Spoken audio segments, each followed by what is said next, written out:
Hi all, thanks for coming. My name is David Ellenbogen. I'm the Vice Chair of the Vermont Sierra Club and also a member of the Executive Committee's Energy Committee.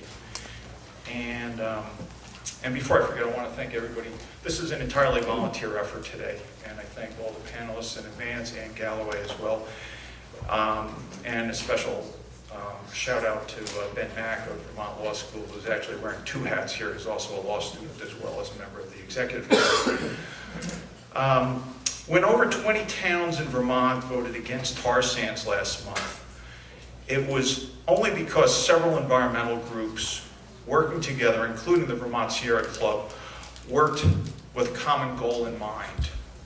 It was very satisfying to see what many hands can accomplish in relatively short time when working cooperatively. Unfortunately, the division that's occurred within Vermont's environmental community over wind has curtailed what we as environmentalists working as a whole can accomplish.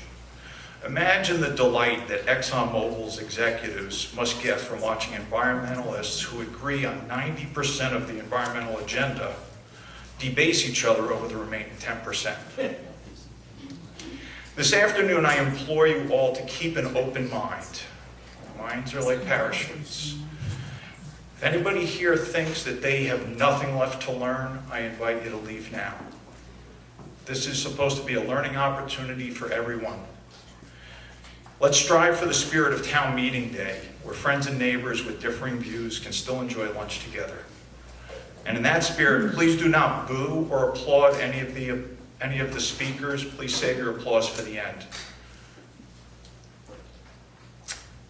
Questions for the panelists were collected by organizers and came from the Vermont Law School community, Energize Vermont, Renewable Energy Vermont, and the Executive Committee of the Vermont Sierra Club. It's a shame that not every question could be used, but time is scarce. Panelists will each have 2 minutes to respond to each question. After a minute and a half, Mark Nelson, a volunteer with the Vermont Sierra Club, will signal holding up a card, signaling that the speaker has 30 seconds remaining. And at the 2-minute mark, he'll hold up a stop sign. The last 15 to 20 minutes of the forum will be for questions from the audience. These questions can be submitted on index cards that will be circulated to anyone who wants. Where's Ben? Ben has index cards there, and he's happy to distribute them to anyone who has a question. And then they'll be funneled to the front, and Ann Galloway will be able to use questions from the audience. None of the panelists had access to any of the questions they're about to hear. Sit back, open your mind, open your ears, and enjoy the presentation. And with no further ado, Ann Galloway of Vermont Digger.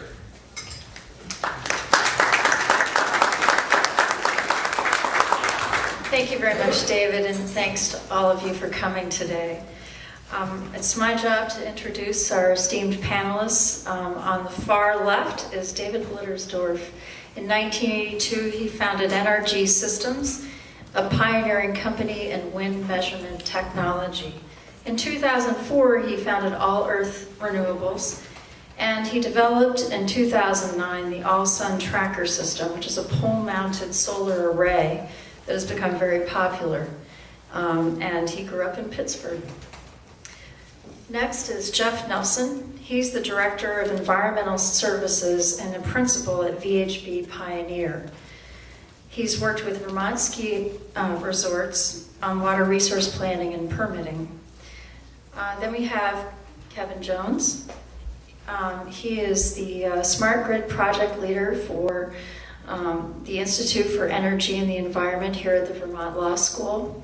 He worked for the Long Island Power Authority in energy, and he also worked for New York City as the Energy Policy Planning Director. And he has a PhD from Rensselaer Polytechnic. Lastly, we have Ben Luce, and he's a professor of sustainability and physics at Linden State College. He's a former director of the Coalition for Clean Affordable Energy Association, and he was involved in advocating for renewable energy standards, particularly for wind projects in New Mexico. He was a project manager for Los Alamos National Laboratory. So the questions have been secret. I didn't realize that. Thank you, David. We do have 2 signs that our guests will be seeing, and they don't happen to be cards, they're actually paper plates, but they'll still do the job, I hope. So the first question, again, we have 2 minutes, and we'll start with David and work our way toward Ben, and I'll mix it up each time, but we'll start in that direction this time, and then we'll reverse things for the next question. So 2 minutes for each of you. First question, please compare the impacts of climate change to the environmental degradation attributable to ridgeline wind and to other utility-scaled sources of power. Well, that's a broad question, and personally, I think the impacts of siting wind turbines is a heck of a lot less than the impacts that we're dealing with fossil fuels, climate change, nuclear fuels in our environment. It just so happens that most of the impacts of the fossil fuels are starting from somewhere else, but we, there's other experts on forest and water and so on in the state, but we are going to destroy our environment if we keep using fossil fuels. We know climate change is real. It's accelerating tremendously, a lot more than most experts had forecasted, and we have a real problem. The other thing is that we're basically in the state of Vermont and the world about 90+% fossil fuel based for our energy. And that has to change for a couple of reasons. First, climate change, we shouldn't be burning this stuff. And then if we do burn it all, we're going to deplete and end up with no fossil fuels within 100 years. They're going to be gone. Because basically what we've done is we've taken millions of years of solar energy in the form of fossil fuels and released it on Earth between the years 1900 and 2100. They're gone. This is an experiment that's going to be done once, and it's like winning the lottery. You know what lottery winners do? They 30 lose all their seconds. money. You can keep going, but you just have a little bit of 30 time. seconds. So as far as looking at the big picture and what are the impacts in the state of Vermont, I think the impacts to do wind, solar, is a heck of a lot less than if you look at all the other impacts. We don't tend to think about the mountaintop removals, Sorry. the amount of carbon and so on elsewhere. All set, thank you. All right. Okay. Again, my name is Jeff Nelson, and I'll focus my response on water resources perspective, since that's where my expertise is. And from the standpoint of climate change, we're still learning what kinds of impacts we're going to see. And I think back to Tropical Storm Irene and the damage and devastation that it caused throughout Vermont and the rest of the Northeast. But beyond that, if we look at trends in precipitation data over the last 50 years, there's a striking increase in the magnitude and intensity of storms that we're seeing in the Northeast. And I think that it's pretty clear that there's a significant change occurring in terms of the storm events, and that is a climate change that we're experiencing. So to me, that's a major change that we're all experiencing, and we don't know what the future effects of that are going to be, but needless to say, having lived through Irene, we know that the impacts can be quite devastating. On the other hand, when we look at the development of ridgeline wind projects in Vermont, and I have been very involved in the Sheffield project, in the Kingdom Wind project in Lowell, and the Deerfield project in southern Vermont. Those projects can be and have been developed in a way that respects and protects water resources, both during construction, when the project is being built, including the roads and the turbine pads, and during the operation of the project. 30 seconds. In the context of Sheffield, there's ongoing biological monitoring in the vicinity of all the streams in the vicinity of that site that show that the streams continue to meet or exceed state water quality standards. In the case of Lowell, the Green Mountain Power Project, just last month, the Public Service Board issued its decision fully upholding all of the stormwater and water resource permits that A&R issued for the project, and concluding that the project does fully protect water quality standards. Excellent timing. Okay, Kevin. I agree with my colleagues about the issue of climate change and the need to do something, and to have, as part of that, very good renewable energy policies. Unfortunately, what we don't need is just a concern about the issue, but we need good laws and policies in place that work toward resolving those issues. In Vermont, unfortunately, we have the most fundamentally flawed renewable energy program in the country, called the Vermont SPEED program, and it is the program that is driving the wind projects in Vermont. All the wind projects have contracts with Vermont utilities as a result of meeting SPEED requirements. Why is the SPEED program fundamentally flawed? Unlike the 28 other states in the country that have renewable portfolio standards, including all of our New England neighbors, New York, New Jersey, Pennsylvania, all of the states are trying to do something about renewable energy in Vermont. The SPEED program allows the utilities to sign the contracts with these projects, have the impacts on the ridge lines, and then the utilities sell those renewable energy certificates from those projects into out-of-state RPS programs. In Vermont, largely we're selling them into the Connecticut and Massachusetts RPS programs. So what we're doing is meeting the Connecticut and Massachusetts requirements, not doing initial renewable energy in Vermont. When you take a power contract like you can take David's Georgia Mountain Wind project, and you strip the RECs off that project and you sell those RECs outside, what the Vermont utilities that are purchasing that project are purchasing in its place, because we're exporting the wind and importing what's called the residual mix for New England, is that we're importing 40% natural gas, 10% coal, about 5 or 6% oil, and the rest of it's nuclear. So our SPEED program is actually growing Vermont's greenhouse gas emissions, raising our electric rates, and not having a net impact on renewable development in the region. And that is the most fundamentally flawed program in the country. Thank you, Ben. Ben Luce. My basic response to this is that I agree fully that climate change poses a devastating threat to the area in the world. And it's critical that we address it, and it's critical that we address it with renewable energy. But if you do the numbers, if you look at how much wind resource there is in the Northeast and in the Southeast, if you look at the electricity loads and the energy demand, the basic fact is just to make a small dent, a few percent of the energy demand in the Northeast and virtually nothing in the Southeast, you'd have to develop thousands of miles of ridge line. You'd be talking about devastating impacts to the mountaintops due to bulldozing and blasting. I disagree with Jeff about the hydrological impacts. I think they're very, very serious, and I think we're just avoiding that by not properly monitoring. I think we're posing a massive threat to raptors, birds, and bats in the area. And I think that we're also tying up the grid and investing most of the available ratepayer capacity in sources that are not going to make a big difference, and it's going to cripple and undermine our capability to really move seriously against climate change. The only renewable energy sources of note in the Northeast and the Southeast that really could make a difference are solar power and offshore wind. The wind resources in this area are tiny. They do not look like they have very good capacity factors. They're enormously expensive and destructive. This is not the way to go.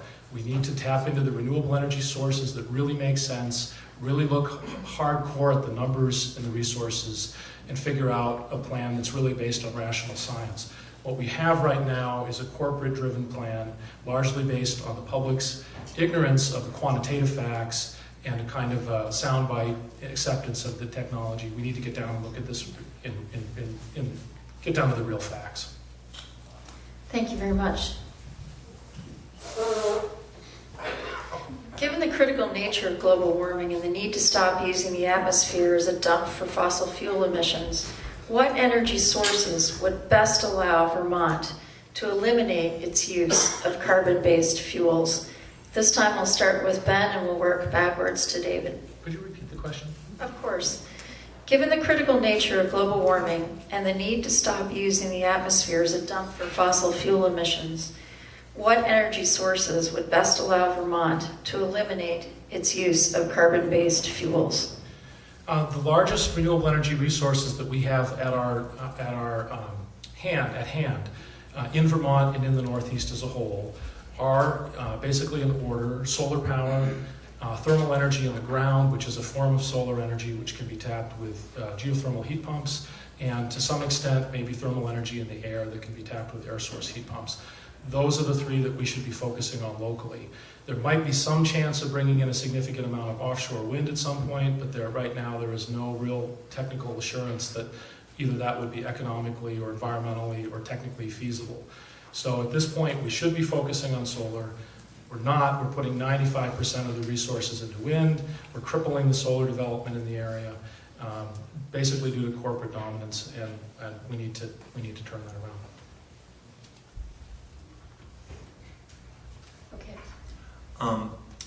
I think first, as I discussed earlier, the first thing we need to do is to fix our broken laws in the state, because no matter if we use our current program, the speed program, or the standard offer program, which some people call a feed-in tariff, with the sale of allowing the sale of the RECs out of state, we're not adding a net increase to renewables no matter what the source is. And we're actually, if you look at the state's own modeling, we're actually increasing Vermont's greenhouse gas emissions, because what we're really doing is we're exporting renewable energy and importing largely fossil and nuclear power. So we have to stop that. We have to fix the laws. As a native Vermonter, I'm embarrassed that my state has the most fundamentally flawed renewable energy policy in the country.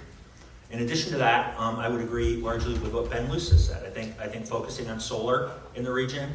I also think that the New England states together could do a real interesting purchase of offshore wind and could help increase the infrastructure. We have our offshore wind resources are significantly more environmentally sensible than building on ridge lines. You have a much better capacity factor in terms of providing capacity credit, which is also they're about 4 times the capability of onshore wind. So I think solar and a big offshore wind purchase as a group for the New England states would be a way to go. Also, from my experience working on Long Island, where we were looking at renewable sources across the region, there's a great capacity in the northeastern Canadian provinces for onshore, where you can put it in a place that's not at the high altitudes, you're not having the environmental impact that we do, and you can put it a reasonable spacing away from where population centers are, because we cannot put these large mechanical turbines adjacent to where people live either, and we should not be building them at the high elevation. There's much better resource if we're going to do wind offshore and in places like Canadian provinces where you can put them in much more appropriate places. Thank you, Kevin. Jeff? I'll just address the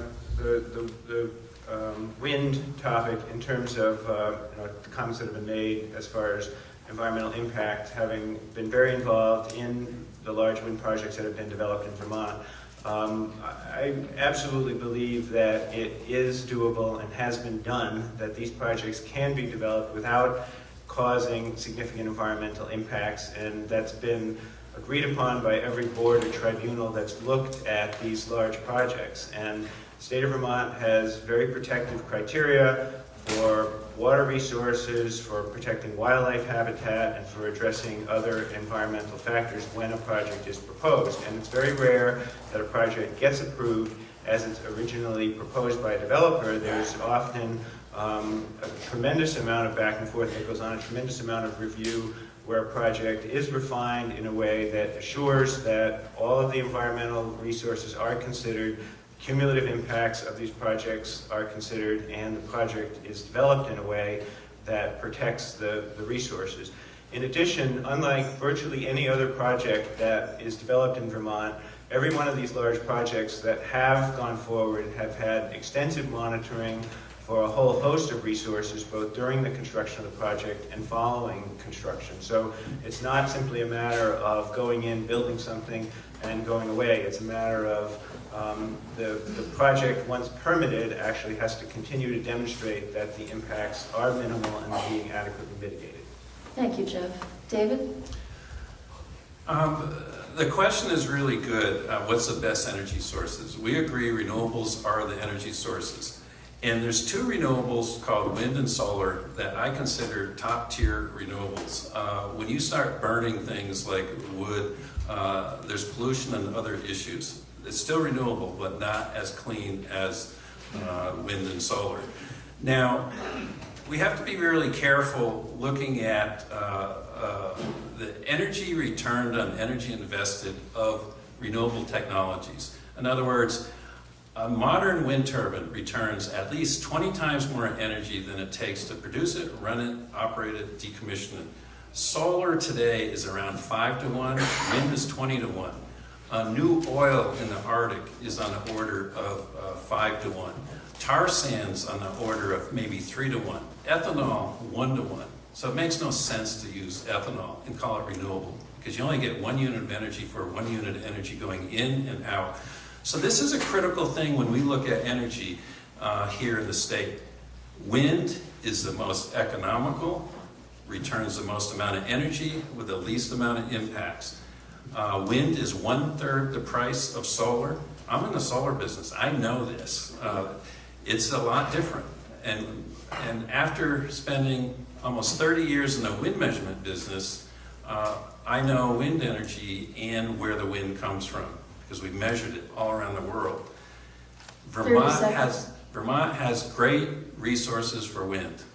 It just so happens they're on ridge lines, and the amount of wind energy is dependent on how high in elevation you go. We're going to be limited to about 3,000 feet due to icing, but there's no wind down low. So this idea we're going to have distributed small wind turbines all around the Champlain Valley to displace wind in the hills is absolutely wrong.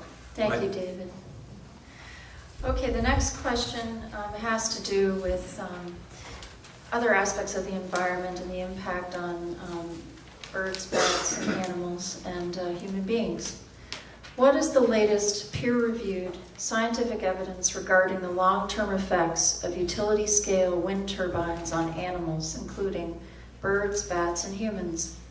Are places with a lot of wind, like Denmark, seeing a lot of public health issues? And finally, what measures can be taken to minimize these impacts? This time I'd like to mix up the questions, mix up the responses a little bit. I'd like to start with Jeff, then Ben, then David, then Kevin. Do you guys want me to repeat the question? Or questions, rather? All right, so Jeff, you want to start? Sure. I think that, that the question is largely outside of my area of expertise, so I guess what I'd like to do is pass. If you don't mind. Okay, fair enough. Ben? Well, when you look at the scale of what would really need to be done to make wind a significant energy generator, even though you can't even really make it that significant in the Northeast relative to load, but if you develop most of the wind resource or much of it, there is no peer-reviewed literature out there that takes a close look at what the real impact on birds and bats would be. We do know that certain ridgeline wind facilities have really serious impacts on birds. That's especially on bats, and some on birds. That's well documented. We have good figures on many existing projects. If you extrapolate simply to what the real impacts would be on a massive scale, they don't look good. On people, there is some peer-reviewed literature that really shows that the low-frequency noise from turbines for people living in close is very significant in terms of its level, and that there is potential physiological coupling with ears. We don't really know what the actual health impacts would be. Peer-reviewed research on that kind of level is just beginning. Canada, for example, is just beginning to do that. Basically, there is no strong scientific literature that says that there is not a problem with noise.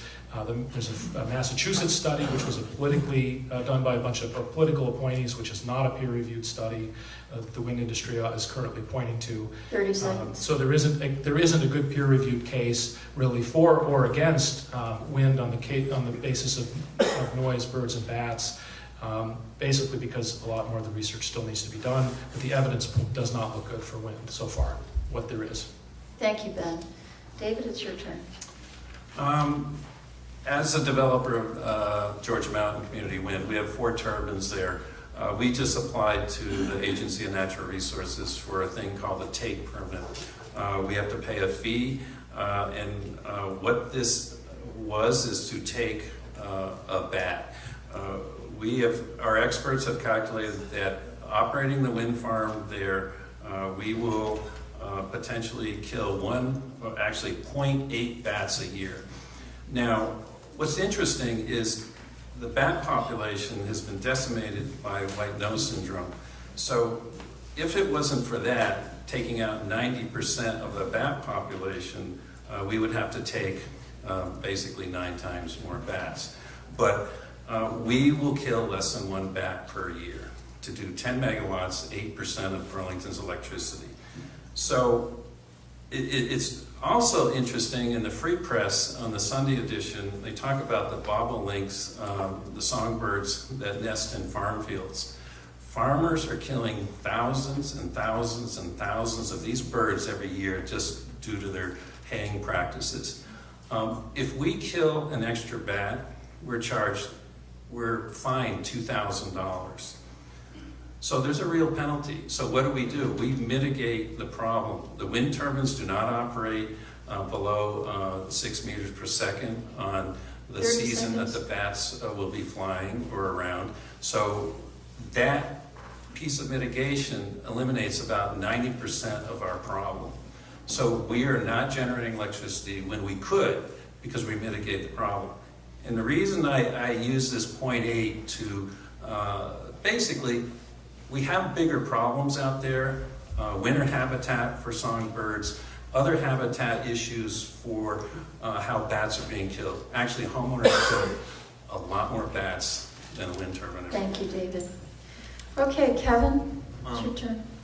I largely agree with Ben Luce. There's not a lot of data in terms of on the ridgelines, but what I'm going to do is read a passage from April 24th, 2012 letter from the General Counsel of Vermont Agency of Natural Resources about one of the proposed projects.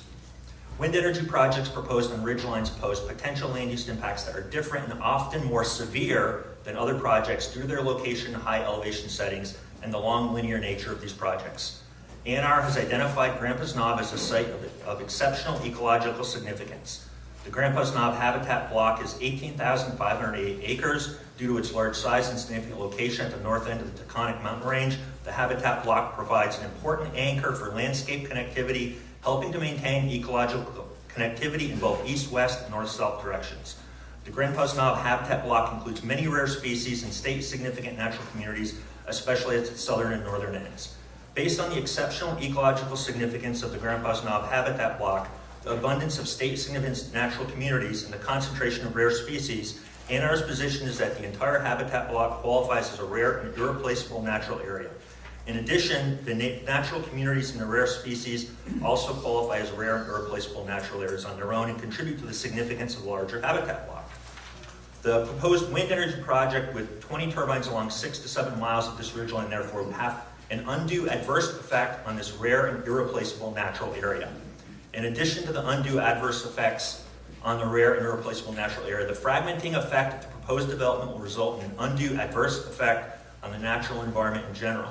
This large area of contiguous forest cover provides important habitat for forest interior nesting songbirds. This area also provides important refuge habitat for bobcat, fisher, black bear, and other wide-ranging mammals that are sensitive to human disturbance. This habitat block supports a large area of the most producing, particularly oak, a significant food resource of many species, and that's why the ANR does not support development along the ridgeline there. Thank you, Kevin. So this time around, we're going to mix it up again. We're going to start with David, then Ben, then Jeff, then Kevin. Okay? David, Ben, Jeff, Kevin. And so this question is, how urgent is our need to end our carbon emissions and use of fossil fuels? And what is the quickest way to do so? Starting with David. How urgent? We are so far beyond reacting to this problem. We should have reacted to this 40 years ago, and we have not dealt with fossil fuel burning, climate change. This is a big deal. We're too late, but we're going to have to do everything we possibly can to move quickly. I'm an engineer. I've been in the wind energy business, now solar business, for over 30 years. Part of my job of running a successful company is to understand all energy sources. And so I'm on the board of the Association of Study of Peak Oil. We have a peak oil problem. Oil has peaked. we're going to have declining oil. You're going to see massive changes soon. We're still living in this never, never land that we believe is real, and that's the era of fossil fuels. It's changing fast, and the debate that I've had with people over the last 15 years is what's going to get us first, global warming or depletion of fossil fuels? And it's still to be determined, but both of them are coming, and it's coming fast. So, you know, one of the things I say about this issue of siting wind in Vermont is it's bizarre to me that we fought World War II in 5 years. We started, built aircraft, changed things, but we can't even permit a wind farm in 5 years. It's absolutely way too slow, Oh, and we 30 have to seconds. move forward. Thank you. Okay. All right, Ben? I agree with David that it's absolutely urgent. We should have started 40 years ago. I have no qualms with that. However, it's erroneous, unfortunately, that we're anywhere near the end of fossil fuels. There are 5 billion tons of proven hard coal reserves that can easily be converted into transportation fuels. The whole peak oil conception is erroneous because it doesn't take that into account. This actually makes the problem much, much worse because it means that we will not be forced into abandoning fossil fuels through scarcity. That's a myth. If we're going to get off of fossil fuels, it's going to be because we choose to get off of them. And that's going to be very difficult, and we're not going to succeed if we just take a willy-nilly approach and just say anything and everything. We need to figure out which sources have the best resources, which are viable, which are not. Wind is not viable in the Northeast from a cost standpoint. David's cost figures are not correct because he's not factoring in the cost of the massive transmission infrastructure that would double or triple the cost of wind that it would take to build out a large amount of wind. All the current wind projects are just, including his, are just taking account of low-hanging fruit. Distributed solar does not have that cost built in. It has a much better cost trend than wind does, much better technological innovation capability, and you can do it on a distributed, widespread basis. It has a much higher resource basis. 30 seconds. That's all. Okay. Jeff? I agree with both of the prior speakers that the need is urgent. As I mentioned before, what we saw a few years ago with Irene and the likelihood that based on the hydrologic record and record of precipitation that we're seeing, that we're going to see more and more increases in storm intensity and magnitude, that we need to figure out how to move to a different approach for energy generation. And I guess I don't know what the quickest way is, but I agree with David that it should not take 5+ years to get a wind project permitted in Vermont. I think that we need to figure out a way to move projects forward. I know that there will be some sites, such as perhaps Grampus Knob, where there are irreconcilable issues with respect to natural resources that probably can't be developed. But there are sites that can be developed successfully and in manners that minimize environmental impact.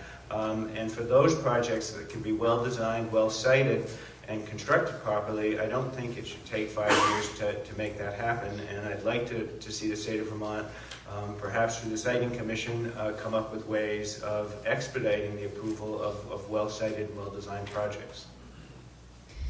Thank you. Kevin? The reason it's taking 5 years to permit a project is that we're trying to permit, massive construction projects in some of the state's most sensitive ecosystems, to begin with. Well, the project, the issue is urgent in terms of addressing climate change. Actually, from a Vermont perspective, we're actually doing relatively well, especially in the electric side. Our competitive advantage in Vermont really is access to clean, Canadian hydro. We're not blessed like Texas or Oklahoma or Iowa in terms of being close to or having really good wind resource that you can site in a way that's not environmentally harmful. So we focused in Vermont on clean hydro. Our electric emissions are actually relatively clean. We burn, account for very little coal in the state. And actually the worst part of our emissions is really coming from the fact that the contracts that we're signing with the speed resources and the sale of the RECs and then the import of large fossil fuels. So if we fixed our environmental laws and had a real RPS program, that would move us in the right direction. But where we really should have urgent focus in Vermont is on transportation, where most of our greenhouse gas emissions are coming from, and also thermal in our buildings, because doing energy efficiency in our buildings, is much more bang for the buck really than investing in even more expensive electric resources, because our electric resources are largely clean. So 30 seconds. focusing on fixing our flawed laws, looking at transportation to reduce the large greenhouse gas emissions from our transportation sector, which dwarf anything in the electric side, and working on thermal in buildings, and devastating the most sensitive part of our ecosystems, for something that's not providing much bang for the buck and is not an appropriate technology for that area is definitely not something that we should be focusing on. Thank you, Kevin. This time we're going to start with Ben and work toward David. Do you believe utility-scale wind turbines in Vermont directly reduce CO2? Why or why not? The question of whether they are currently reducing CO2 at the level that proponents claim is debatable. There is not good evidence on exactly how the grid works. A lot of skeptics claim that due to the intermittency of wind, this causes a lot of undue quick ramping in natural gas plants, lowers their efficiency, which basically cancels out some level of the CO2 emission reductions. There is some peer-reviewed literature on this. There is some good anecdotal evidence for this from natural gas power plant owners. So this does bear, to some extent. In the long run, however, we're going to have to phase in energy storage if we're going to make a transition. We're going to have to transition to intermittent renewables. So I tend to focus more on the issue of where are we really going to generate a significant amount of renewable energy, and how are we going to phase in storage with that. I think the intermittency characteristics of wind are terrible compared to the grid's demand. Solar is much better in that respect, and I think it's much more, solar can be phased in, or storage can be phased in with solar in a much more technically viable way.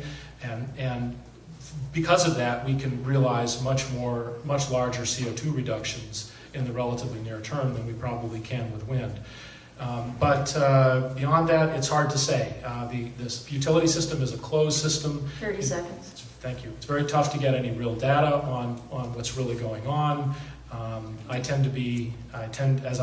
I sort of hinted, I tend to downplay this issue a fair bit, but others are really very worried about this issue, and I think it's a difficult one to make any definitive statements about.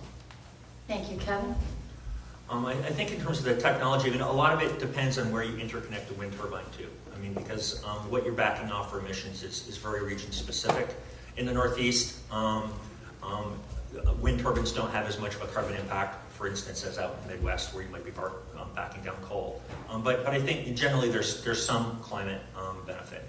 One of the problems with the wind turbines, though, is in addition to the fact, and this is why I think offshore is much better, is when you look at capacity ratings for wind turbines.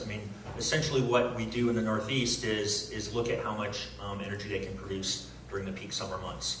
And wind is essentially rated for about 10% of its nameplate capacity. So if you have a 100 megawatt wind turbine, it can account for about 10 megawatts of capacity value, where if we do it offshore, you're going to be closer to 40+%. So offshore is a much better resource. It's going to have much better carbon contribution.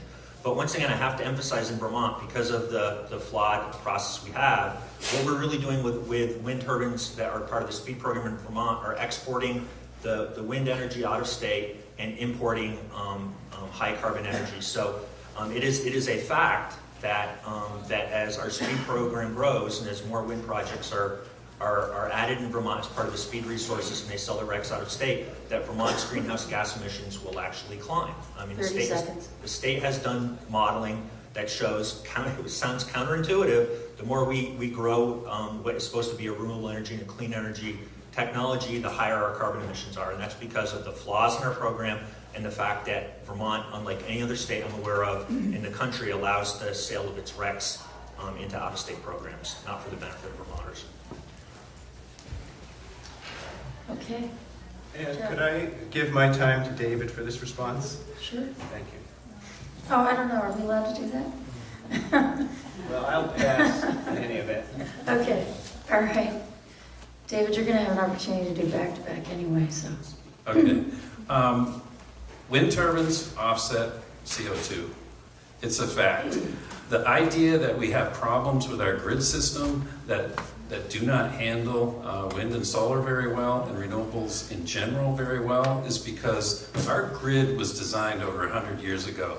It is absolutely archaic, and it has to be moved to what we call the smart grid. Smart grid is all about integrating all renewables in so that you don't need storage and you can run a system that has two-way streets. Our grid is a bunch of one-way streets from central power plants, mainly coal and nukes. And the coal and nuke plants are the problem. We have quick ramping natural gas technology today, and I believe we should outlaw the use of any fossil fuel to be running base load instead of renewables. And we need to go and change the system. We can't be running a 100-year-old idea going forward because it's not going to work. So looking to the past as an indicator of the future is the wrong way to look at these things. So I disagree with Ben and Kevin that what we have done isn't necessarily where we're going. We have a whole new way of doing this, and it requires wind, solar as must-take resources when the grid doesn't operate that way. ISO New England will curtail wind and hydro in the middle of the night because they have a contract with the gas generators to pay them to run their gas plants, which is really quite absurd. 30 seconds. And we have to change these rules. It's easy to do, but we have to look ahead at the system and how it all works. So wind does displace CO2. And in the manufacturing of turbines, as I said, we produce 20 times more energy than it takes to make it. There's CO2 in our whole system, making things and doing all this stuff. So it displaces Thanks, a lot. David. So this time around, we're going to start with David and work back to Ben. And the question is, do you think Vermont can meet the legislative goals of 90% renewables by 2050? If so, why or why not? Absolutely. I'm glad that came up because right now less than 20% of our total energy in the state comes from electricity. Electricity is just a carrier, and renewable technologies are electric technologies. What we're going to have to do to get to that target of 90% of all energy is we're basically going to have to generate most of our energy through electricity. And it's going to be the wind and solar and some biomass and some of the hydro. And what we have to do is fundamentally change how we use energy. We're not going to be burning oil to heat our homes anymore. We're not going to be driving cars all over on gasoline. We have to go from 16% of our energy from electricity to 90% basically. And so we're going to have to change transportation. It's going to be electrified mass transit. It's not going to be electric cars. Electric car is a 10 to 20 year technology as we transition to the real way to do transportation. Heating is going to be from heat pumps, air source, ground source. We're going to change how we fundamentally heat our homes, and with massive amounts of conservation and efficiency. We have to reduce our energy demand by at least 50%, and the remaining has to come from electricity. That means we have to increase our electric supply by about 3 times over what it is today to do that. So we have a whole new vision, a whole new way, and the goal of the Comprehensive Energy Plan of 90% renewables is real. Thank you, Jeff. I think that it is going to be difficult under the current permitting regimes. I agree with David that it's going to involve much more electricity as a source of energy, but whether it's renewables or increased electric transmission, I think that it's going to be extremely difficult unless there's changes in terms of how projects can move forward. And if it takes 5 years to permit a wind project, or 5+ years, or it takes that many years to permit upgrades to electric transmission systems, then that's going to make it very difficult to make these goals and be successful at that. So I don't know that I have the answer, but I think that if the state is committed to meeting this goal, that we're going to have to think long and hard about how we're going to be successful in achieving greater generation and transmission of electricity around state, because I think that the current way of permitting projects can really be very slow and very uncertain, and there's, I think, just a track record of large projects taking far longer than they should to move forward, and I see that as a real roadblock to being able to achieve that goal. Thank you. Kevin? I wish I could feel good about us meeting the 90% goal, but unfortunately our legislature hasn't been willing to make a serious effort even to meet the 20% by 2017 goal because of the flaws in the SPEED program. And we need to understand what exactly Vermont's doing. Essentially what, in the state of Massachusetts, when they set a goal in their RPS program, let's say for 100 megawatts of electricity, they will have 100 megawatts of renewable resources be built to meet that goal. In Vermont, with our SPEED goal, if you take 100 megawatts there, what they will do is take those 100 megawatts, then they will take the RECs from those, sell them in, register those projects. I'm sure David's project is registered in either the Mass or the Connecticut program, and they will be meeting the Massachusetts goal. So when you add those up, the 100 megawatts, in Vermont, 100 megawatts in Connecticut, ours is meeting the Massachusetts goal. So in total, we're only doing 100 megawatts of renewables. That is a sham program. No other state does anything like it. As I've explained it to utility executives, regulators, environmentalists outside of the state, they cannot believe what Vermont is doing. There is no other state that does anything like this. It's the most flawed program in the country. So first, we need to fix our flawed laws, and we have to have a serious attempt at meeting a renewable goal, and we could begin doing that by putting an RPS in place. GMP's own comments in the Kingdom Community Wind 30 seconds. project, essentially, GMP said this: GMP expects that absent a change in Vermont law, it will sell most or all of its RECs of the project's Kingdom Community Wind to entities in neighboring state that will ultimately retire them for compliance with RPS programs. And considering the possibility, I observe that the current SPEED construct of selling RECs is in tension with other Vermont goals regarding air emissions and reduction of greenhouse gas emissions. Specifically, to the extent Vermont utilities sell the RECs associated with renewable resources like the project, they are no longer able to claim those sources of renewable content in their low zero emission profile. That's GMP. First of all, I have to agree with Kevin. I designed a renewable portfolio standard program and got it through in New Mexico, and with a legitimate one, and we included solar RECs in that as well as wind, and we created a legitimate program that really drives things forward. Vermont's program really is a sham. Vermonters are being told they're getting renewable energy, they're not. But assuming that that's fixed, yes, I think the 2050 goal is actually easily reachable. Solar power has decreased, the modules at least have decreased about 80% in the last 5 years. Tremendous amount of technological innovation going on sources, on storage, on electric vehicles. I think that's relatively easy. The big question is not whether Vermont's going to meet its goals, it's whether the Northeast and whether the Eastern United States as a whole is going to meet its goals.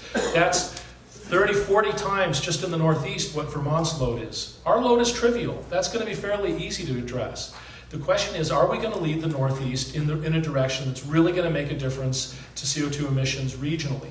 We are not headed along that course. Our pushing wind the way we are is going to cripple that. It's going to ruin the political support for renewables. It's going to tie up most of the money. It's going to devastate the environment, and it's going to cause massive underfunding of the sources that could really make a difference in the region as a whole. We're undermining, by pushing our own goals in the wrong way, we are undermining the real goals for the region as a whole. Thank you. This time, we're going to start with Jeff, then Ben, David, and Kevin. Question is, are there specific places in Vermont that should or should not have wind turbines? If so, where? And are there any sacred places that should not have turbines? So starting with Jeff. Sure.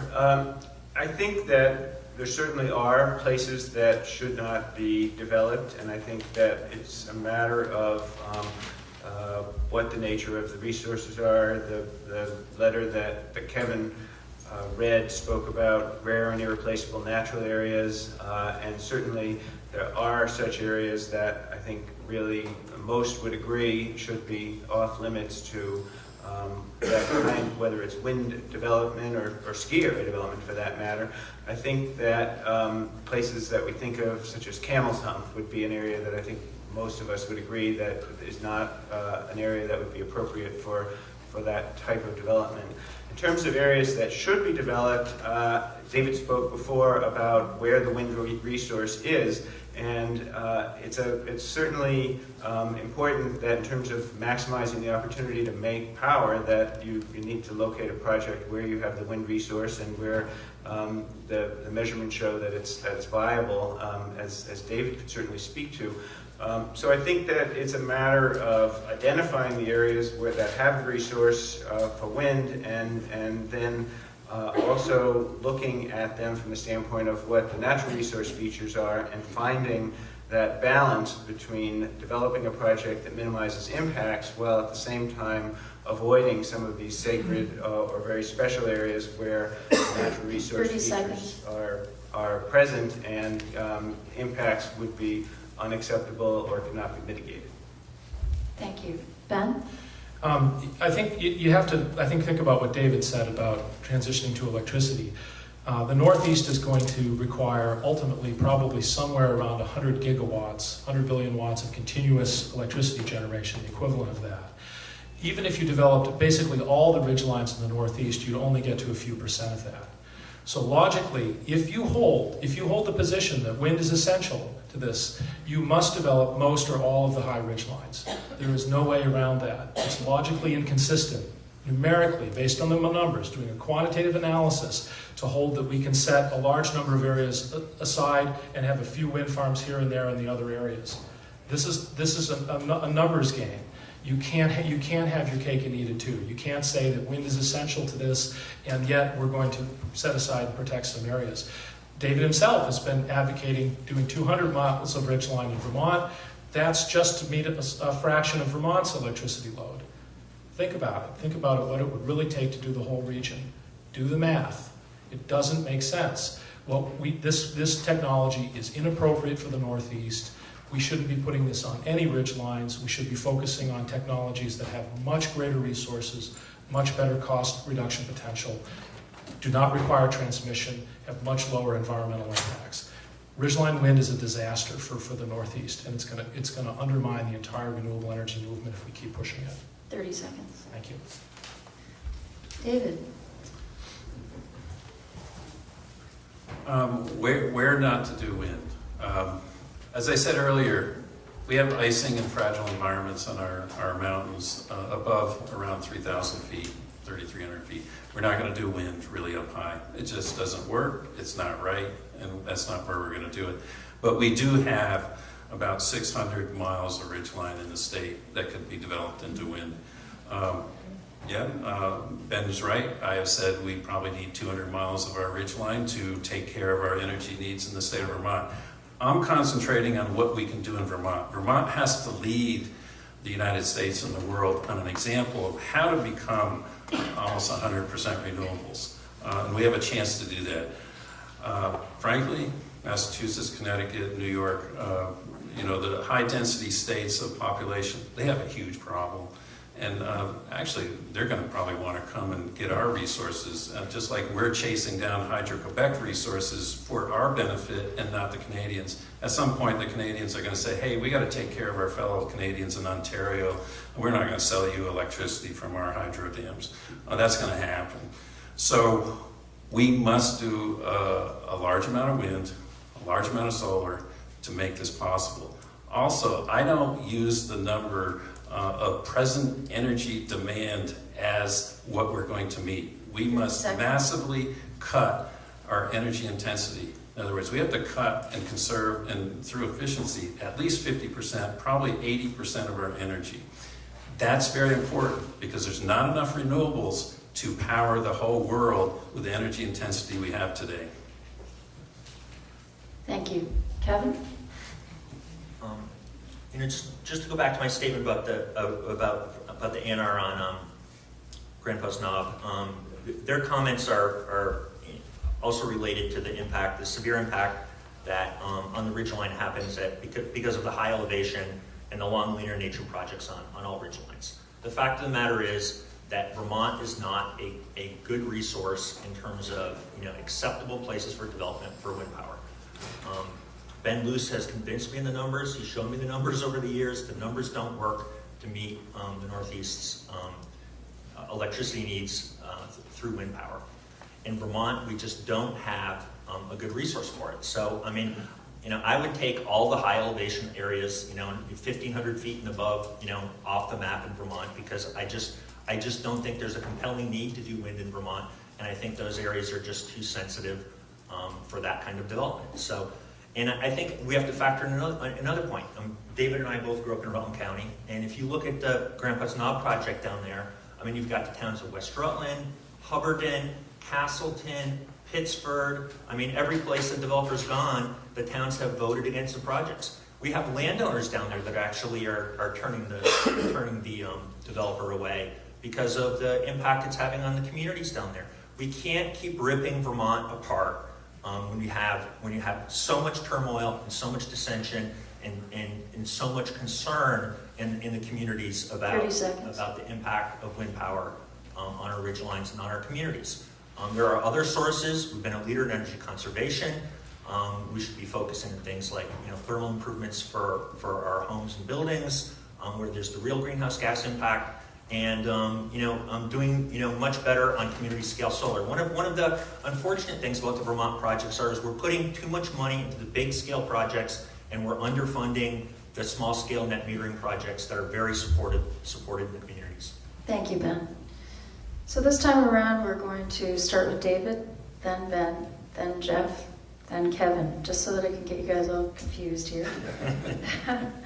What do you see as the future of wind co-ops and community wind in the state of Vermont? Can we emulate states like Minnesota or countries like Denmark or Germany?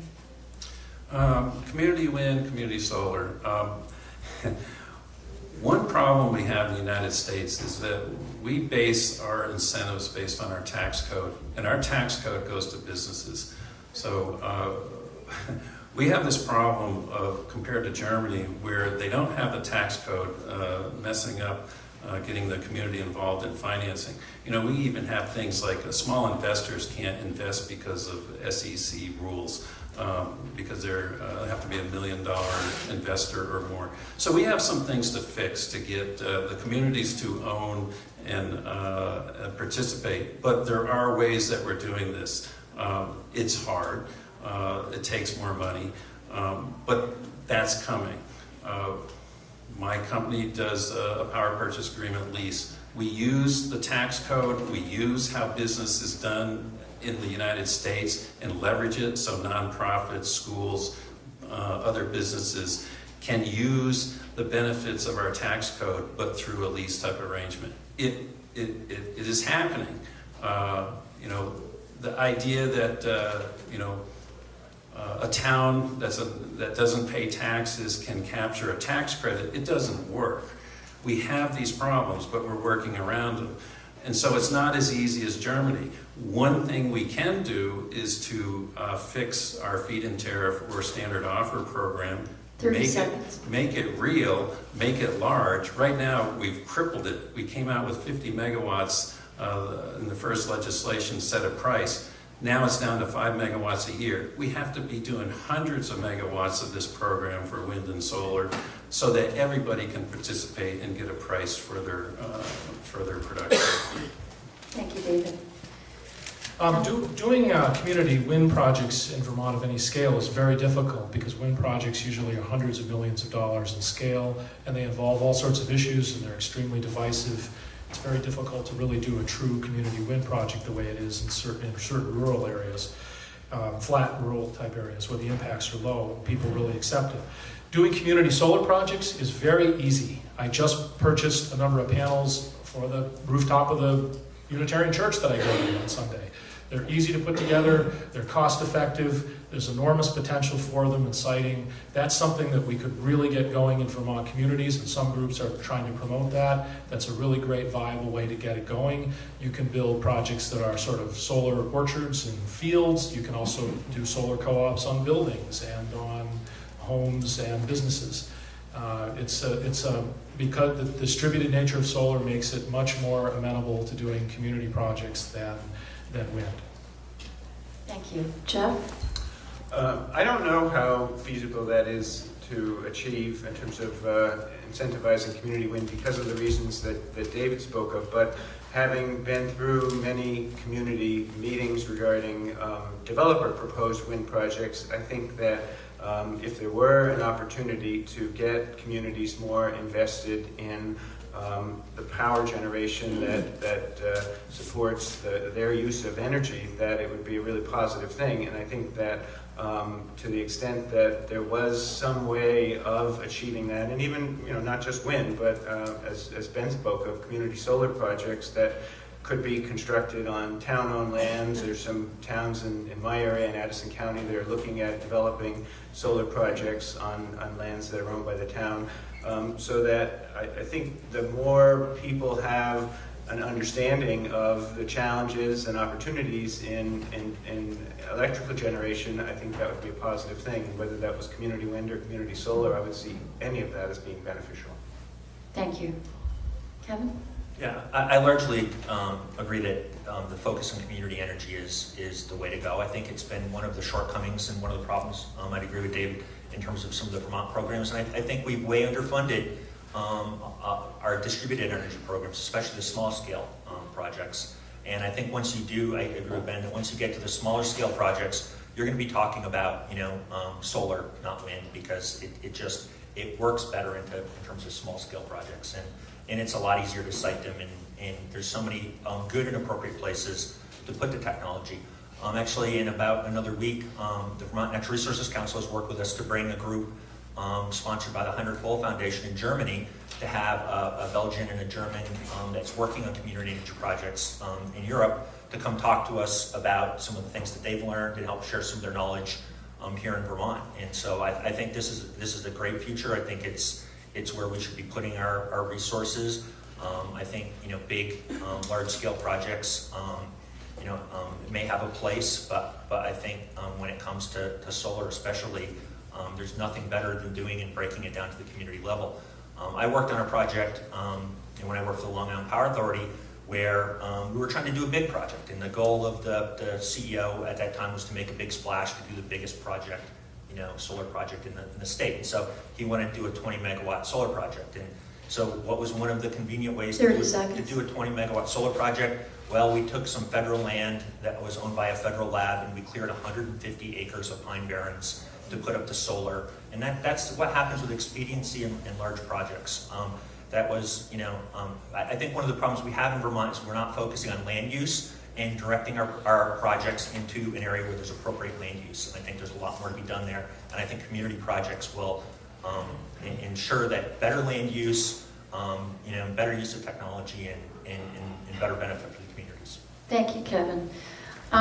If you have a question for the panelists, please raise your hand, and someone will come around. Ben Mack will come around with a blank card, and you can fill it out. And we're going to get to your questions pretty quickly here. I'm going to ask one more question of our panelists, and then I believe it's time to embark on questions from the audience.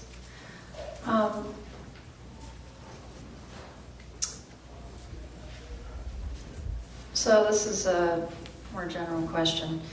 And we'll start with Ben and move toward David. What is the single most valid argument against ridgeline wind in Vermont? And what is the single most valid argument in favor of it? I guess I would say it's a difficult question because I see that there are a number of very strong arguments, and it's hard to prioritize them. I know, though, in the minds of many who are in the vicinity of the proposed projects or projects, environmental impacts seem to be at the top of their list. They're very they're very devastated, really, personally, by the bulldozing and blasting of the ridges, which is really extensive, and then the following impacts on wildlife and other things like that that come from that. So I would say on a local level, that's the strongest argument. For me, as a renewable energy researcher, the biggest argument is different, and it's based on resources and cost trends. I think it's a mistake, it's a technical mistake to be emphasizing this resource because it's not the right one from a resource and economic standpoint. Thank you, Kevin. I think the most compelling argument against it is that there's really not an urgent need to develop ridgeline wind in Vermont because of the incredible and severe impact on our ridgeline ecosystems. It just doesn't make sense. I mean, this feeling that somehow we have to destroy our mountains to save the climate is, I mean, I can understand the base of that feeling. But it's bad policy, it's bad environmental protection, and as Ben's explained, it's not going to have much impact on the climate. If we had a budget of dollars that we wanted to spend on wind resources, there are a lot better places to do it and a lot better resources to do it than on the ridgelines in Vermont. It's, you have icing issues at the higher elevations, you have the ecological issues. And it's just not a great wind resource compared to, offshore or putting it in, Iowa, Texas, Oklahoma, or even the Northeast Canadian provinces where there's much more open land. So there's no compelling reason to choose the ridgelines, and there is, such impact on the environment there that we shouldn't do it.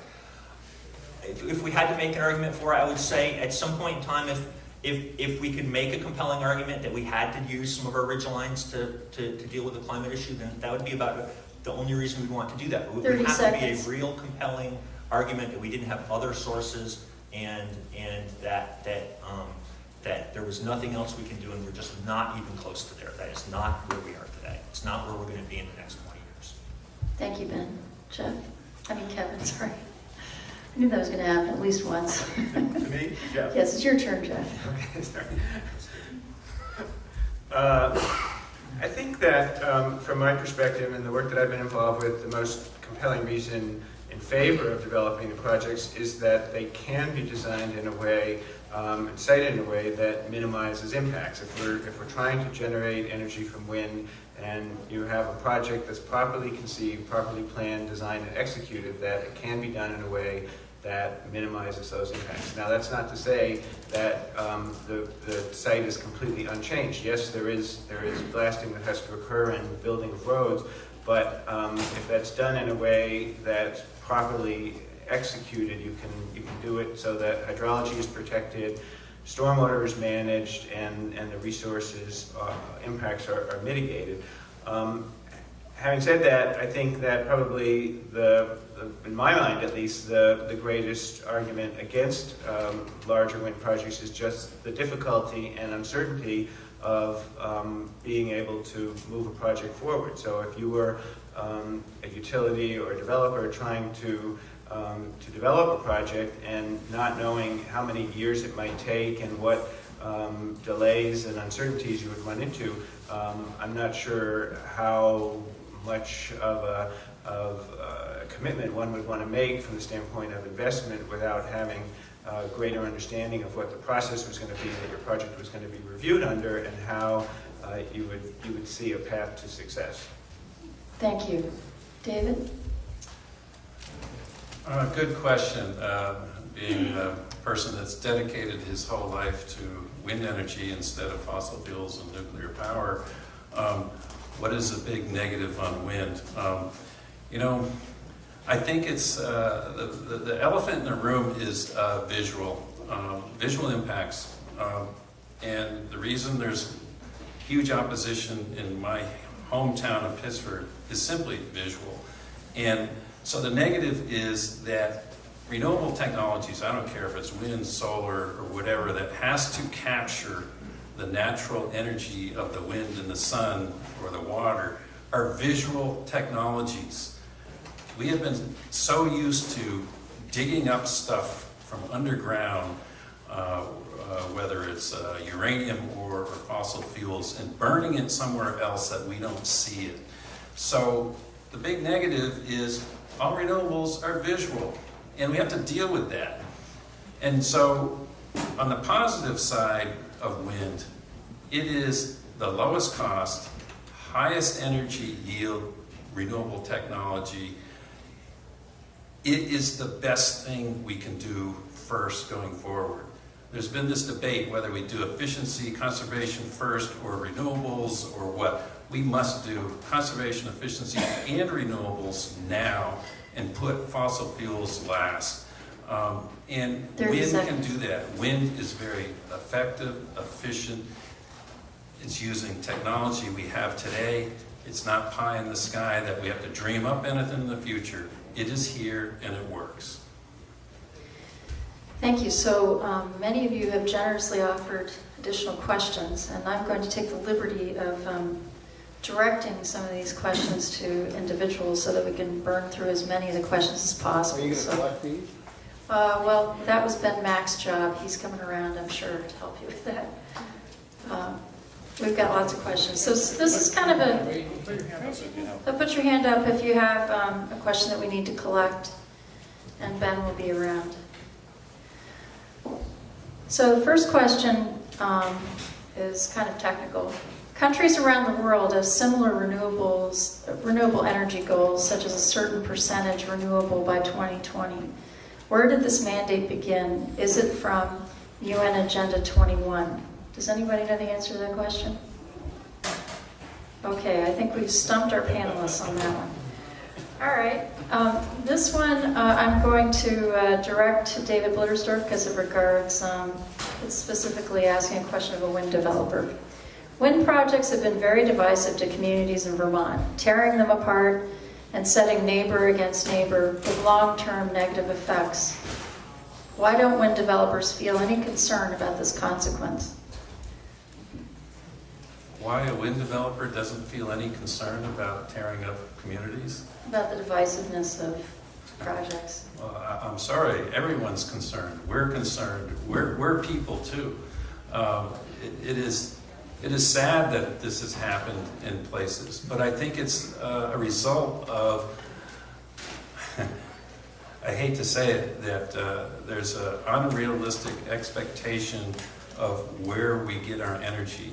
And I have been promoting an idea that if we had an Energy 101 course that every citizen must take to talk about energy, we would get farther ahead. There's a general lack of understanding of where energy comes from. Only 14% of Americans can pass a basic test on energy, but we all think we're experts, and it's wrong. We have to become a lot more educated of the impacts we have in our modern life, where everything comes from, and be real. There's myths, there's stories. We all live on stories, and most of the stories about energy are wrong. I think the Natural Gas Institute and the fossil fuel lobby has done an incredible job with their advertising to convince Americans that we have plenty of natural gas and oil in the world, and we're going to be energy independent. It is absolutely a myth. It's a lie. And we believe that because we're pounded in every night 30 seconds. with the commercials. And they're spending tons of money to convince us this is all okay, and it's all wrong. So, we have to become a lot more educated. I'm an engineer by training. Facts matter. Facts matter in this, and it's very important. But the riling up of the communities is done on purpose to stop things. And it's not right. Thank you very much. So this, I think this is a question for Ben. Saying no to wind is saying yes to the alternatives. Have you studied the environmental impact of Hurricane Irene on Vermont's ecosystems? If not, how can you do an apples-to-apples comparison of all the options? I agree that Irene had incredible impacts on Vermont, and will probably be facing a lot worse down the road in the long term. I guess that's my point. If we're going to really cut emissions quickly, we have to develop sources that are really going to make an impact. And I don't see, I see Ridgeline Wind as a huge mistake in that respect. I see it ultimately as bringing more of those types of impacts like Irene to Vermont, not less, because we're not going to be really doing this right. And we're not really going to be cutting emissions significantly, leading the Northeast and the rest of the United States in the right direction. It's, you know, I think it's really sad. I noticed coming in here and seeing the devastation done to the river here. But I'll tell you, the devastation I see from Irene along the river here reminds me a lot of the devastation I saw to the top of the Lowell Mountains from Green Mountain Power. You know, you can't justify more destruction on the basis of a theoretical, unsubstantiated claim that you're going to be avoiding other destruction. The case for Ridgeline Wind doesn't hold up. Sorry. Thank you. So I'm going to give this question to Kevin. Has the Public Service Board given adequate consideration of decommissioning requirements and costs when Ridgeline projects reach the end of their useful lives? It's an interesting question. To be honest, I'm not incredibly familiar with what the PSB does in terms of decommissioning wind. Interestingly, we did a study at the Energy Institute a while back looking at the rules for decommissioning wind versus decommissioning natural gas facilities, and there was an incredible disparity there. But I'm not really familiar with it. I think to me the issue really isn't the focus on decommissioning. It's what we really have to do to the ridge lines in the first place to put the towers in place, the road building, the blasting. There's an interesting quote I have here, if I can have for a minute to read from Senator from the Northeast Kingdom, Joe Benning, who's actually a graduate of the class of 83, and this is how he looked at the impact of Ridgeline Wind on the Lowell Mountain. Stripped of all hyperbole, my position regarding the way industrial wind came to Lowell Mountain is easy to describe. Dynamite blew off millennia-old rock formations and bedrock on the top of Lowell Mountain. Heavy machinery carved a channel across the ridgeline, and 135 acres of mountain forest was removed. 7 miles of road was cut through the wilderness, half along the spine of the mountain's ridgeline. Concrete, rebar, and unknown tons of crushed stone were used to build 21 platforms along the ridgeline. 30 seconds. One platform features a 100-foot tall, flat-top pyramid that is 180 feet across the top. I think the point from Senator Benning is that the devastation to the ridgeline happens during the development, and really focusing on the decommissioning, I think, is not focusing on the appropriate issue right now. Thank you, Kevin. Jeff, this one's for you. Okay. If wind can and is being sited effectively and safely in the Midwest, why can't this be done in Vermont?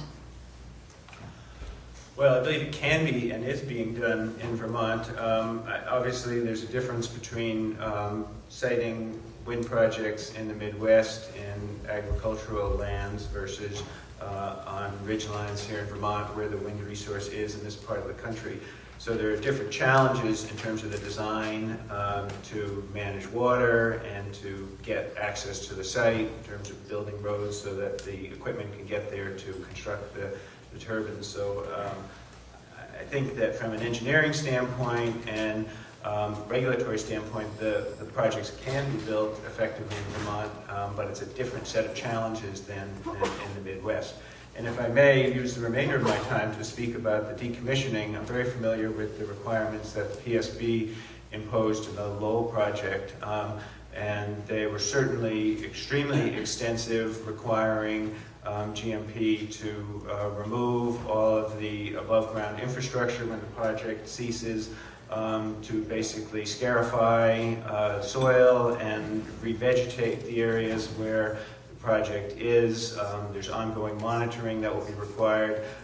It's very extensive, most extensive that I believe has ever been done in Vermont in terms of requirements for decommissioning this type of project. So, and I guess the other thing I would add is that there's an Blair, express 30 prohibition seconds. against any additional non-energy projects. So it's not as though GMP could end the use of the ridgeline for wind generation and then sell the areas off for development lots. The decision expressly prohibits that and requires the restoration of the area where the project currently is located. Thank you. So we're getting close to the time. We have about 9 minutes left, right? So I thought this time around I'd ask one kind of big picture question of all of you that our guests have posed. What would be the effect on Vermont's climate if all Vermont's renewable energy goals were met? And we'll start with Ben and work our way to David. What really matters is what the world does on CO2 emissions. What Vermont does could be a part of that. It would be a little piece of it. If we met our goals and we did it the right way and we convinced the rest of the Northeast to really do the right thing and the rest of the Eastern United States, we could snowball that and we could get a worldwide movement or add to a worldwide movement that was really doing something significant. It could have a real great impact on the climate. If we just meet our renewable energy goals and we're selling off the RECs as we're doing now, and then nothing happens in the rest of the states around us, and the Southeast, which has virtually no onshore wind resource at all, does nothing and keeps going on with mountaintop mining and all of that. And things break down in Europe and the rest of the world without good uniform support for this stuff worldwide and taking the right path. Then we can meet our renewable energy goals and we'll have no effect whatsoever on our climate because the rest of the world will keep emitting more and more and more. It's the big picture that matters. It's the regional emissions, it's the worldwide emissions, and it's how we interface with that really matters. And that's left out of the planning and considerations in Vermont, and I think to our great demise. Thank you. Kevin? I think it's a good question, and I think it's a good way to end our discussion because I think really what we should be focusing on what we're trying to do, which is to have a positive impact on the climate and to put things in the right direction. And as I've said, in terms of what Vermont's doing, we're a small piece of the process, but because of our flawed laws, we're actually making things worse than better with our current renewable energy laws, and that's really tough for me to stomach because. To think that our legislature has set a policy in place that's actually costing Vermonters money instead of having a net impact on benefit on the climate, I think is a tragedy. Beyond that, I think we really need to stop looking about, we need to build, wind turbines in Vermont, or we need to have a project in Vermont or something, and look at, regional goals and national goals, and try to have, the most renewables that we can develop in the most cost-effective manner. And the way to do that, when we do that, we will not see us, as Jeff said, it's a different issue building wind turbines on the ridge lines versus building it out in the cornfields of Iowa or even the vast open expanses of northeastern Quebec.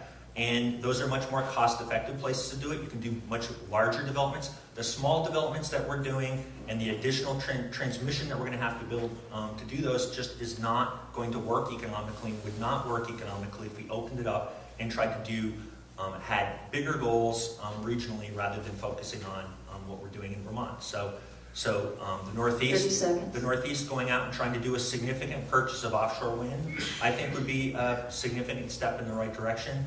Obviously, putting more money into solar across the country, but focusing on Vermont goals that are flawed is really not going to create progress. Thank you. Jeff? Thanks.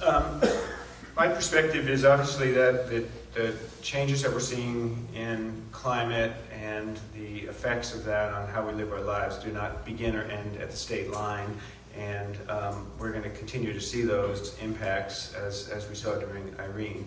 I think that in terms of what we can do in Vermont with respect to renewable energy, I do see a benefit in us being able to do whatever we can here in Vermont for the purposes of developing renewable energy for two reasons. One, because it seems to me that it does have an incremental benefit over other sources of generation. And secondly, I see it as a real educational opportunity. I think that David's suggestion of Energy 101 for all citizens is a great idea. And so many people have so little understanding about where how energy is generated, how much they use, where it comes from.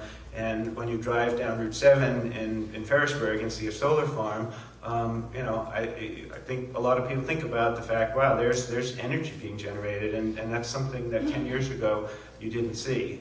The other piece of that is not just for people that live here in Vermont, but I think we have something like 11 million tourists that come to Vermont every year, and if they see renewable energy being generated, I think that's educational, and my hope would be that those folks go back to wherever they've come from and speak to their representatives about why aren't we 30 generating seconds. more renewable energy in our area, and I think that's a benefit. So that's my thought. Thank you. David? I think Jeff hit right on one thing that is near and dear to my heart. The idea that in Vermont we don't have to do anything because we're so small. We're only 660,000 people out of 7 billion in the world.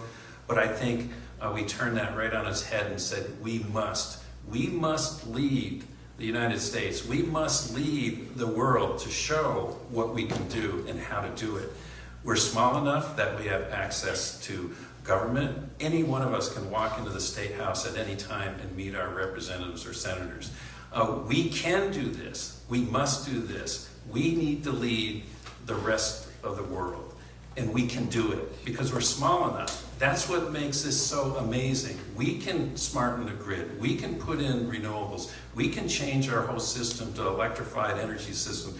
We can grow local food. We can do this. Right now, we import over 90% of our energy and 90% of our food. We think we're self-sufficient. It's a big myth. We're Disneyland, basically. Everything comes in the door every day. And we live that way and think that we're living in a self-sustainable place. We are not. We have a chance to turn that around. And it goes to educating our kids. Here we are at the law school. The kids are all learning about what to do right. We take that, we take UVM, we take Vermont Tech, we take all of our learning 30 institutions seconds. and do this. We have to teach the kids to go forward. They're the ones that are going to take the message and do it. We have messed up as the adults. We've created this mess, and we have to fix it, and we can do that right here in Vermont. Thank you very much.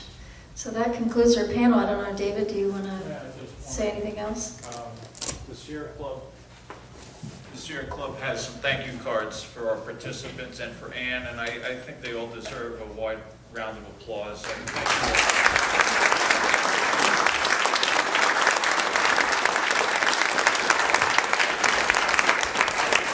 I also want to mention there's a couple of notices on the door here this evening. I believe it's at 7 o'clock in Montpelier at the Unitarian Church. There is a member of the Cree Nation speaking about the impact of tar sands on her native Alberta. That's 7 o'clock in Montpelier at the UU Church. And there's another notice about a talk on, I think it's on wind power and wildlife, sponsored by the Audubon Society, and that's going to be in Hanover, and it's in a week or so. The details are on the door. Thanks all for coming.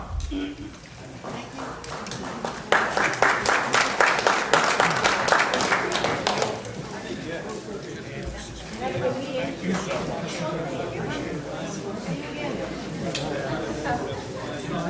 To go towards industry, to go towards the uses that don't deplete the river as much and do so much more efficiently. I think we'd heard of the reason why New Orleans is in place is for the navigation uses, and all these upstream states need that's the only way they can get their products out to market. That was part I did disagree. They can get their products out to market any different ways. There's highways and so forth coming from it. But the difference is they pay 3 cents a ton to do it via the Mississippi and Missouri, whereas they'd have to pay 4 or 5 or 10 cents to do so on the railways or freeways. that this small group can capture the entire beneficial and reasonable use of the Missouri ecosystem is one of those SKUs that I guess I do have an agenda to try to disrupt. To say if they want to do that, they're going to have to pay the difference. But again, I'm working at a scale at a utility level more than at a state level. Let me just ask one more question. As you both know, Bruce Babbitt will periodically say some inflammatory and outrageous things, and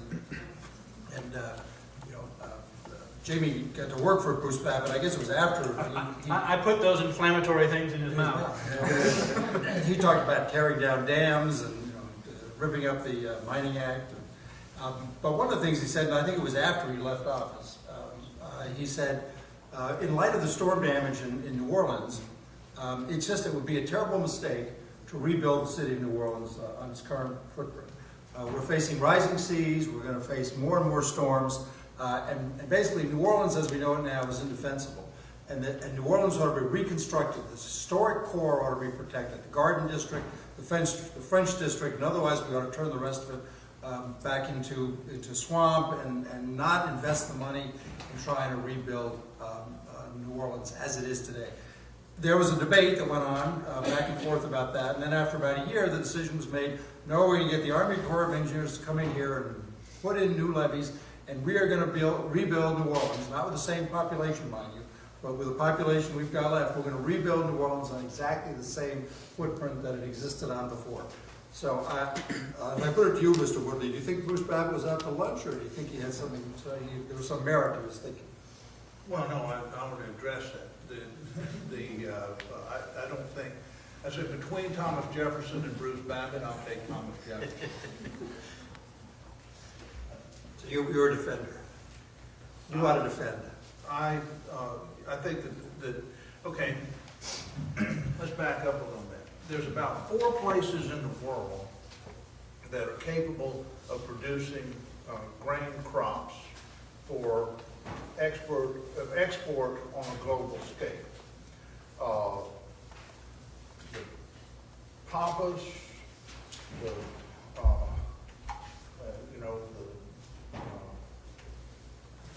Ukraine. There's at least one in Asia, and there's the upper Midwest of the United States.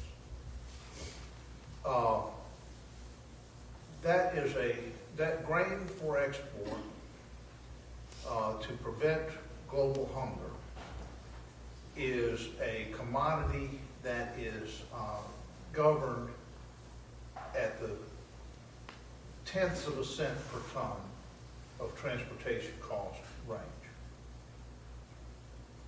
A tow of barges using riverine transport is capable of at much less, at an incredible level of efficiency. And I'm not a statistician to tell you this, but I'm talking about orders of magnitude of efficiency versus rail, and rail is much more efficient than the highway. And so we have, essentially as a nation, we have a choice, I guess. We could say, we are not going to have agriculture in the upper Midwest, and it's not going to be viable except for local consumption, and we may not have to import, but nobody's going to import from us, and we're not going to feed the world. And then that's to leave it up to Argentina and the Ukraine and the other areas that are capable of supporting that kind of produce. That strikes me as a bad idea, and that the better idea is to allow the upper Midwest of the United States to continue and retain its character as a breadbasket for the world to fight off global hunger and enormous losses of human life and suffering to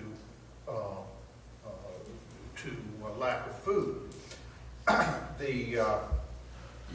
that decision, if you make that decision, you think about it in those terms, and you think about what that implies.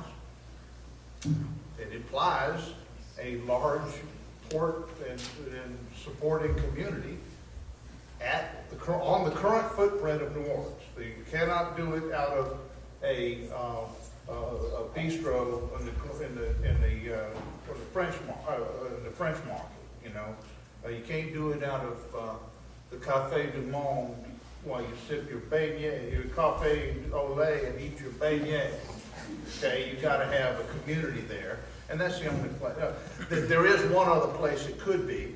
You could dismantle, because everyone knows that the Mississippi River wants to go down what's now the Atchafalaya. You do know that. And that the Congress of the United States has told the Mississippi River that it can't do that. And the enforcer is the Corps of Engineers. And periodically, eventually the river will win, by the way. I don't know why we think it otherwise. But you know, maybe not in our lifetime, and that'll be fine. Maybe in yours, because it might not be so fine. But so Morgan City, Louisiana is another potential, because once the Mississippi overwhelms what's called the New River Control Structure, which it nearly did, by the way, in 1992. There's a little fact. Right now, 30% of the river, by law, is diverted into the Atchafalaya Basin. The other 70% goes down to the current bed of the Mississippi and runs out to the Gulf of Mexico, supporting that navigation I described. Once the river goes down there, we'll have to do the same thing at Morgan City, but or we can at that point make a different decision and decide to reconvert the prairie back to prairie and set it up as Buffalo at work, and I'm sure we'll do some tourism there. You know, it'll be a different. You know, the communities will continue to thrive, but they'll be different communities, and the world will have to look elsewhere for its hunger. Yeah, I just wanted to point out maybe a parallel with the Atchafalaya and Mississippi deal. They struck a balance where they allow a certain amount of water into the Atchafalaya and yet retain the water going down to New Orleans. And it kind of seemed parallel to the Botswanan government giving water to the Bushmen in the sense that we've given people expectations on where they can live and how they can live. I think of the below sea level communities in New Orleans. We've told them, yes, we're providing places for you to live, water for you to drink. Whereas you might not actually want to be there in the future, we're still providing that service. So, and then New Orleans is tough, because either way, it's hard to kick them out. It's hard to keep them there and have the next storm do the same damage.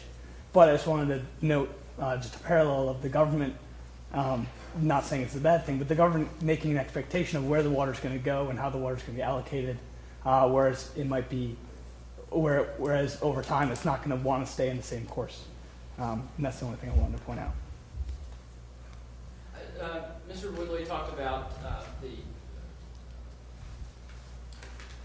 diverse areas in Congress and in the administration that deal with water. So to me, that says there are two possible remedies. One, do we create a Department of Water with a secretary that's a member of the cabinet, which I personally am not inclined to, or do we devolve some of those responsibilities back down to the state and the local level, where Mr. Workman seems to be doing great work. But my question is, how do you devolve some of those things that have traditionally been at the federal level back down to the state or local level? Well, the water resources is very difficult, primarily because if you look at a map, a river makes a wonderful political boundary, but it makes a very poor water resource development or engineering boundary. In other words, if I live on one side of if there's a river in the community, and I live on one side of it, I know exactly where to go to vote. I know who my sheriff is. I know who my governor is. I know who my member of Congress is. I am not in doubt about that. Why? Because there's a river there, and I know which side I'm on. Perfect. But if I want to, let's say, dam that river or protect the community that straddles that river from flood, the river is a very poor boundary for decision making. If I try to put up a dam over half of it, that dam will not stand. It will not, and nor will it be effective in holding back the water. And this is, I make this point not because it's not academic. Prior to the flood of 1928, the Great Mississippi Flood of 1928, Mississippi had no need for a flood control. All these things were done at the state level. All levees and flood control, and the Mississippi, if you read the enabling statute for the Federal Mississippi River Commission in the 1870s, it was expressly forbidden. It was to focus on navigation. It was expressly forbidden from investing in flood control, except in aid of navigation. Okay? Not a federal responsibility, state and local responsibility. What's it lead to? Okay? Mississippi on the east bank and Arkansas on the west bank of the Mississippi River. Mississippi had no need for planning or policy or cost-benefit analysis or any other sophisticated tool to determine its flood control policy. It had a simple flood control policy, but highly effective. Alabama plus 2 feet. Did I say Alabama? I meant to say Arkansas. Alabama's on the other side. Arkansas plus 2 feet. Arkansas is on one side, Mississippi on the other. Arkansas plus 2 feet.